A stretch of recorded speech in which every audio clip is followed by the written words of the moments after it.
పుష్ప సినిమాలో అల్లు అర్జున్ లెక్క మన ముఖ్యమంత్రి రేవంత్ సార్ కూడా తగ్గేదేలే అంటున్నాడు. ఎక్కడికి పోయినా ఏం చేసినా ఇదే డైలాగ్ చెప్తున్నాడు. అది ఢిల్లీ అయినా గల్లీ అయినా సారుది అదే మాట. మాట మీద ఉంటాడో లేడోనని భయమొద్దుల్లో అన్నంత పని చేసేటట్టున్నాడు. కావాలంటే మీరే చూడుండ్రి. వారెవ్వా పెద్ద కత్తర్నే పట్టిండు కదా మన సారు. అటు ఇటు సారంత పెద్దగున్నది అది.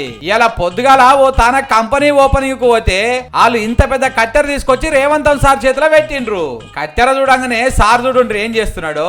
ఇదేంది నా అంతున్నదని షాక్ అయినట్టున్నాడు.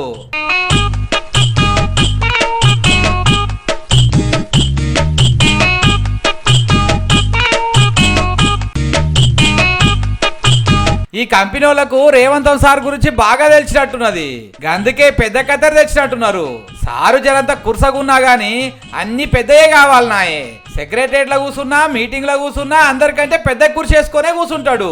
లాస్ట్ కు మన ఢిల్లీలో కూడా అందరేమో ఒక్కొక్క కుర్చీ వేసుకొని కూర్చుంటే ఎత్తుగా అనిపించాలని కావచ్చు.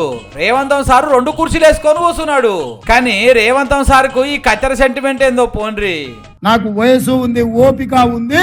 ఏవడన అటు ఇటు చేస్తే తోక గత్తిరిచ్చే కత్తెర నా జేబులోనే ఉంది బిడ్డ. కత్తిరిద్దురు కానీ సారు ఇంత పెద్ద కత్తెర జేబులో ఎట్లా పెట్టుకుంటారు చెప్పుండ్రి. జరత చిన్న కత్తెర పెట్టుకొని తిరుగుండ్రి. ఈ కత్తెర జేబులో పెట్టుకోవాలంటే మీ ఎత్తు జేబు కుట్టించుకోవాలి. కానీ మీరు ఎన్ని కత్తెరలు జేబులో పెట్టుకొని తిరిగినా మీ మంత్రులందరూ కలిసి మీ సీటుకే కత్తెరేదామని చూస్తున్నారట. జరంత జాగ్రత్త సారు. సీటు చేతులకెళ్ళి పోయినాక ఎంత పెద్ద కత్తెరలున్నా ఫాయిదా ఉండదు.